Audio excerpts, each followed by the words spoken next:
Hello YouTube, it's the Frog Queen here, and today I'm interviewing Malachi Ward about his latest graphic novel, Ancestor, which is just released by Image Comics. Ancestor was originally published in Image Comics magazine, Island, and this is the first complete edition on trade paper. Do forgive my voice, I am very ill at the moment, but I really wanted to get this done and get this out to you and fully edited, so I'm doing my intro anyway. So without more from me, here is Malachi Ward. Maybe I'll just start with some basic questions. I finished reading Ancestor. Wow, that was kind of like a mind fuck. Yeah, that's kind of what we were going for. There's so many like questions I want to ask about the story, but I don't want to spoil the story for anyone. Sure. So, of course, like, the beginning is all very mysterious for like the first 50 pages. You start to get kind of an idea where it's going, but then it blindsides you completely and you're like, whoa, what? Yeah. But and, hopefully, upon kind of further rumination, the ending like fits thematically with the rest of it. It's not totally out of left field, but yeah. Right, like definitely the intent is that that you don't see a lot of those turns coming. Yeah, I definitely didn't. And I mean, I sat down and read it all in one sitting, of course, which is pretty much how I read every graphic novel, essentially, unless it's, comes out as a miniseries. Now, was this previously released, or is it all contained? Because there's 4 parts to the story. What has it been previously released as floppies? I don't remember it coming out as floppies, but it was serialized inside this title called Island. Oh, okay, that yeah. So it was in kind of sporadic issues of Island, and there were a couple big delays. One that was just kind of I'm not even sure why, but there was a big delay between 2 of the issues, and then we didn't finish our part of one of them quick enough, so it got pushed to a later issue of Island. So it came out kind of slowly, but yeah, it's good to have it all in one place where it's kind of easy for people to get a hold of now. Yeah, I missed a few issues of Island over like since it's been released. I think I have the first like 4 issues of Island, and then I went through a little bit of a drought where I missed a couple, and which that happens when you get poor. But yeah. I try to keep up digitally, but I find it so hard sometimes to read stuff like that digitally. It's like, I just want, when it's a magazine like that, you just want the paper. I don't know, it's really strange. So I kept having that issue. But I wanted to ask the technologies that they use in Ancestors. The very first one that everybody's using, the ones that appear as kind of like these golden droplets all around dancing around their heads. What's the inspiration behind that? Where did that kind of idea come from? And how did you draw it? Like, how did you visualize it and conceptualize it, I guess? Well, we kind of almost stumbled onto that by accident. We had kind of the basic outline of the 4 chapters, and because everyone gets kind of locked down in the second chapter, we knew like, okay, well, this is set, sometime in the future, and it makes sense. Like, what's gonna what's going to be the reason why they don't just make a phone call? Like, why aren't they contacting people when they're all kind of trapped in this building? And so we just started thinking about the sort of inevitable progression of social media and the internet. And that the antagonist, Whiteside, would maybe be, even if he was sort of central to the development of that service, that he would also kind of be pushing a vaguely sort of new age sounding kind of reason to disconnect from it, which also suited his more nefarious needs of keeping everyone from having the ability to call for help. So from there, we just kind of figured, like, okay, if the internet advances, what would it be like? And we kind of thought about if it's tied into your own biology and kind of controlled directly by brain function, then what are the implications of that? And so it was really fun to kind of think of, like, okay, if you can sort of think your way through the internet and it can read some of your brain chemistry and some of your internal functions, and it can tap into your mind in different ways, then what would be the uses of that and the benefits of that? And also, we didn't even really have to think about what would be scary about that, because it's just sort of inherently disturbing to, like, a contemporary person, Yeah. So yeah, it was kind of just a practical, started from just a practical kind of plot solution, and then ended up being pretty central to the themes of the whole book. But that was just kind of a happy accident that we just kind of ran with as we were developing the script. And you both worked on the script and the artwork together, correct? Yeah. Our process is a little bit different than maybe the normal kind of superhero way of, like, mainstream comics way of doing stuff. We talk through an idea for a while, and then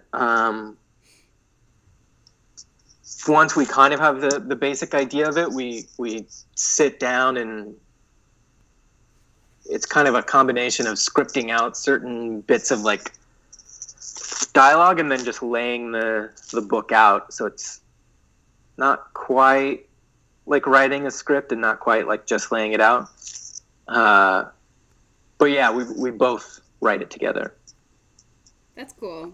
And then Matt pencils and I ink, and then we kind of divvy up coloring duty. So how long have you guys been working together on projects, or is this like the very first one you've ever done together? We did, probably around 2010, just kind of as an exercise for fun. We started drawing a book in a sort of similar method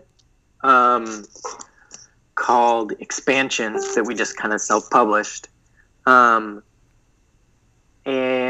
I think Brandon Graham saw that at a show at a Stumptown, I think, in Portland. And he was into that, and he asked us to do some backup stories for the Prophet series that he was doing with Simon Roy. And then we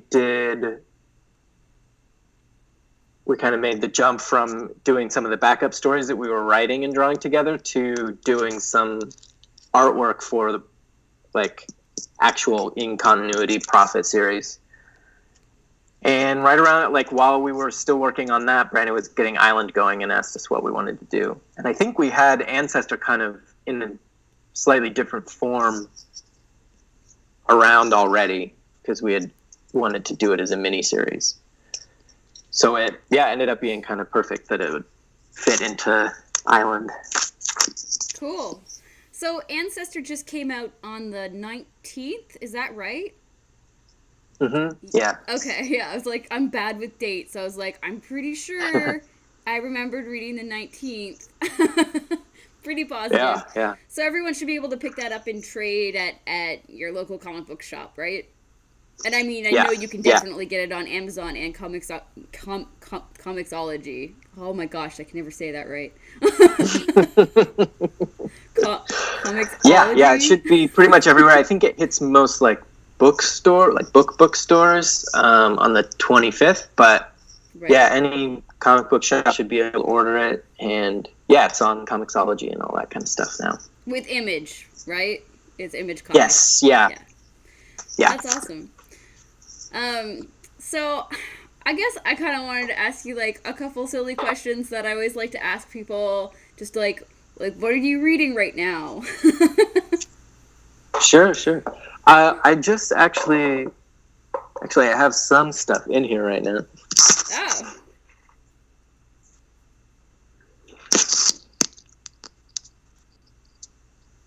Oh, I just picked up the new Star Trek comic, oh yeah. which is pretty fun. Black Hammer has been really good. Of Jeff course. Lemire. Yeah. Oh, and then the new, I haven't read it yet, but new Oh Love and yeah. Rockets starting up is pretty cool. You got that too? I just got that one. There Yeah. it is. I haven't read it yet. It's in my pile here, but Yeah, I'm excited for that one. yeah, I think it'll be good. Uh, Um, yeah, what are your favorite kind of comics? Like, and in the future, like if you could work with anyone in the comic book industry, who would you work with, or who would you most want to work with? oh man. I mean, there's a whole host of really great creators that I like a lot. Matt and I definitely want to try writing for some other people to draw. Okay.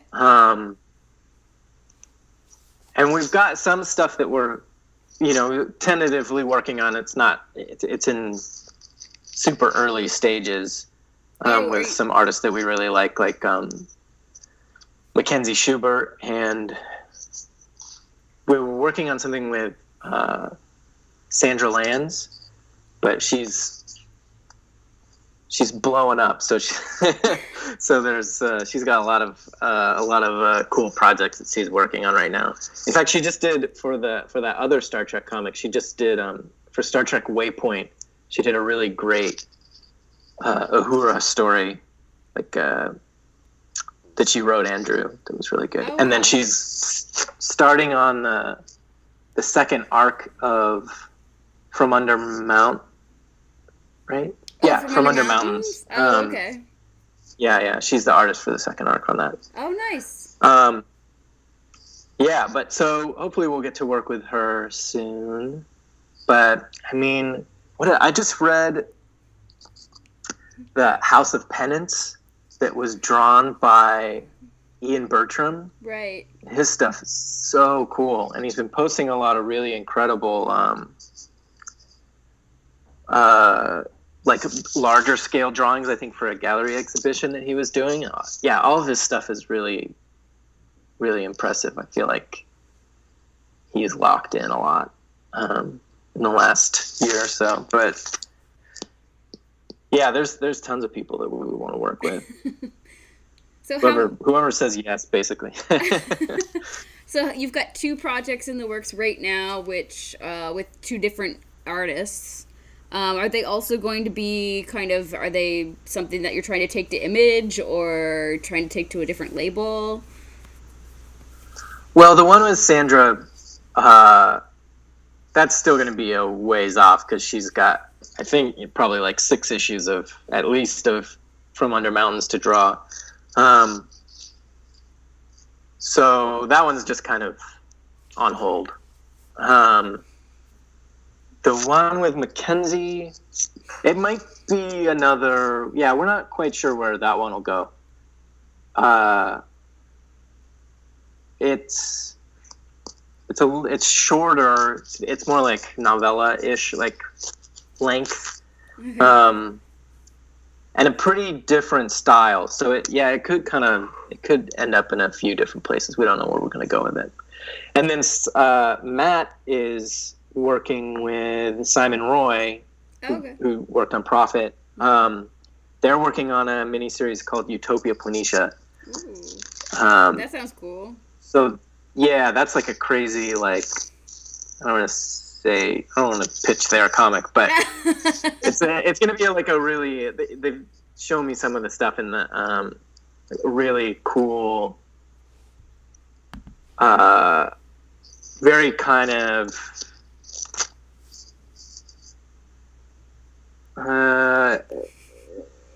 realistic, like science fiction set on Mars. It's going to be really, really good. Interesting. Yeah. Okay. Yeah. That sounds cool. So how did you end up meeting Matt and working with him? Like, how, like, because I know, like, everybody's kind of got, like, when people collaborate on comics, there's always, like, usually some crazy story, or, like, they grew up together, or, you know what I mean? Like, there's always, like, this huge history behind it, until you've been working for Marvel, then you just get to work with who they tell you to work with. You know? Right. Yeah, Matt, we went to college together, and he was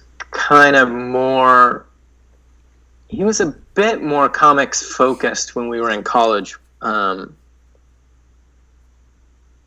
were both painting and drawing majors. Oh, okay. And although I had kind of read comics on and off, it wasn't until college where I really started to, like, intensively read comics. And so we were both kind of trying to figure out how to make comics around the same time. But it wasn't until a few years after that we tried to actually make them with each other. But it did feel, when we started working together, it felt pretty natural, because we had been friends for years at that point, and had been kind of getting into comics at the same time. So yeah, it felt pretty natural and pretty, I don't know, it didn't seem like a big jump at all. Okay, that's cool. Do you ever have, like, I always wonder, because every time I've ever tried to collaborate with a friend on a project, it turns into, like, a spat over creative control. You know? Do you guys ever have that kind of, like, power struggle at all, or is it all pretty much just a go with the flow? It's pretty much go with the flow. I mean, I'm sure that there are power struggles that are just very, like, under the radar. We've never really had, like, an argument about what to do necessarily. It kind of just comes down to who has, like, I guess I'll say it's rare that we both have a strong opinion about what should be done in a specific spot with the story. Okay. So usually someone has some idea of what the thing should be, and then the other one just kind of rolls with it. Okay. But it functions on us just, following the lead of whoever's kind of has the idea. Okay. Which is part of the fun of it too. Like, there have been times when I had kind of a conception of how a story would go, and then Matt either intentionally or unintentionally would do something a little different from that. And, like, sometimes if it's, like, really important to me, I'll be like, oh, we should change it or something like that. But usually we just kind of just use that as a kind of the new direction. Okay. Yeah, which is part of what I think makes it fun.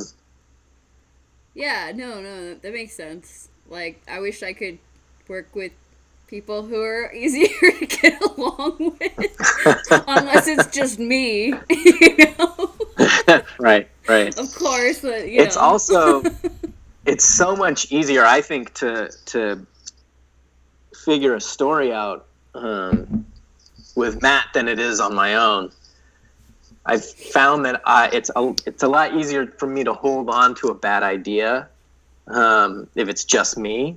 If there's some kind of aspect of that bad idea that I like, then I just won't want to get rid of it. And it could hang around in a story for like months, but it's the kind of thing where, like, if I was in the room with Matt, I would have said it to Matt, and he maybe wouldn't even have had to say anything. Like, I just would have seen him react to it, like, no, and moved on and thought of something else, So it's to me a much more efficient way of like coming up with stories and stuff like that, or like cracking a story. So that part of it is kind of, because the coming up with a story is the most, I don't know, creatively taxing part of it. It's always a lot more exhausting than you think that it's going to be. Yeah. Oh. So it's good to have somebody there to help make that process faster. Yeah, like writer's block is real. It's a thing. I think I feel it all the time. So I can understand how it must be so much easier to move things along quicker when you've got somebody to contribute and bounce things. I'm stuck. I have no idea where the story's going right now. There's somebody else there besides you in the wall. But no, that's awesome. Yeah, sometimes even just talking through it, you'll kind of find it on your own, which is nice too. Cool. So what do you mostly, I was curious what you guys actually use the most for, like in your process, in the actual art, because you said you did the inking for Ancestor, and he did the penciling. What kind of mediums do you use? How do you get that all accomplished? We lay it out, like I said, together just on just pencil and paper, and then Matt does the pencils digitally and emails them to me, and I print them out in like non-photo blue and ink it on just with like a brush pen, basically. Oh, okay. One of these. Yeah. And then all of the colors and stuff is digital. On a handful of pages in Ancestor, especially towards the end, there's also like pencil texturing and shading and stuff like that I did, and that's just all done on the page with the inks. Oh, okay. So it's a bit of a mixture of things. Yeah, and then I usually do the lettering, even though I don't particularly like lettering or feel very good about it, but somebody's got to do it. We don't have the money to pay a letterer, so that's a whole other thing. Yeah, lettering. Yeah. I actually always find lettering really interesting, and because I'm actually rereading the original Teenage Mutant Ninja Turtles series, rereading that, and I've forgotten how I think it is Eastman that lettered it. I can't remember for sure, but I'm looking at the strange lettering that he really does have in those comics, but nowadays so many people don't hand letter their comics, which I find interesting as well. I don't really like it as much. Especially I've noticed a lot of Dark Horse comics that come out at a lot of, I think it's IDW. They have a lot that people are just using computer text to letter their comics, and it lacks something. I don't know. It's like there's some expression not there. Right. Yeah, I think the main thing with lettering for me is just that it has to feel like it's a part of the page. Like, it has to feel like it's a part of the drawing, and that even if it isn't the same hand that, inked the page, it has to feel like it was the same hand that inked the page. Right. Yeah, like, and a lot of times even just the resolution of the bubbles in the lettering is like a lot higher than the resolution of the images in it. It throws you off, for sure. Yeah, whenever it just looks like it's floating on top, it's, to me, incongruous. Right. I can think of a lot of I call them like rush to print comics. They're comics that are usually based on TV shows and franchises, like that kind of thing. And a lot of those sort of comics will have that the text is there. No one's really concerned about where it goes on the page, and it doesn't even Right. feel like art anymore. You're just kind of, but it always used to I found it very jarring to read, and so there were so many series over the years that I could never really read because of that. Right. But often it's those fan-based ones that get put out to continue a story that used to be on television. Right. Yeah, hopefully, because it seems like there are like some really good fonts that people can use that are, based on handwriting and don't, they use kind of, like, it's not always the same A or something like that. So I'm sure there are ways to do that well. We probably just don't even notice them as digital because they did them well. So I did But yeah, sometimes it's not even lettering, it's the bubbles and the tails and everything. Like, those have to look like a drawing to me to work right. Yeah, I definitely agree. Well, I mean, like, you think about when I think about like great letterers and stuff, my brain goes back to like thinking about first Dark Knight comics and stuff like that. There's like a lot of like amazing Batman comics that just have like insane lettering, and of course Frank Miller's lettering everybody knows. It's completely iconic now too. But like, that was the important thing, it had to be part of the picture. And a lot of people have lost a lot of that, I find. But luckily that doesn't happen in Ancestor. I just found it really interesting since you said you were done the lettering. I was like, oh, I love talking about lettering. Yeah. It's a huge part of it. Yeah. I did want to ask you too. Are you doing any conventions or anything this year? Let's see. The only convention that I have left this year is Comic Arts LA. That's in December. Okay. But Matt and I and Simon Roy are doing some signings on the West Coast. Oh, okay.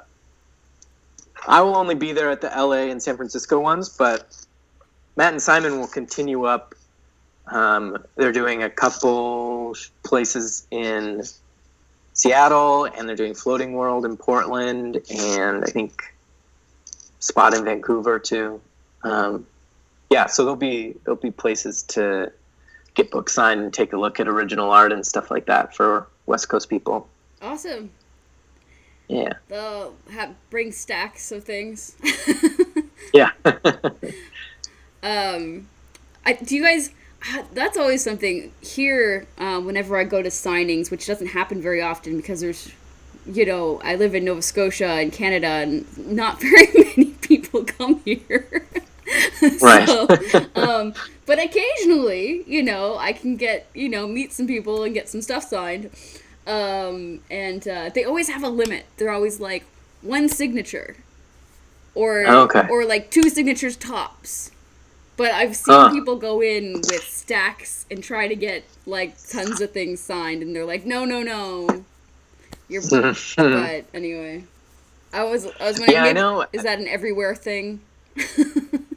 I think I've seen that, yeah, with some of the bigger creators. I know Brandon Graham, when he does signings, he does like pretty nice drawings in people's books. So I think it's usually only one for that. He also like when he does a signing, it lasts a long time because he really like puts effort into the drawing.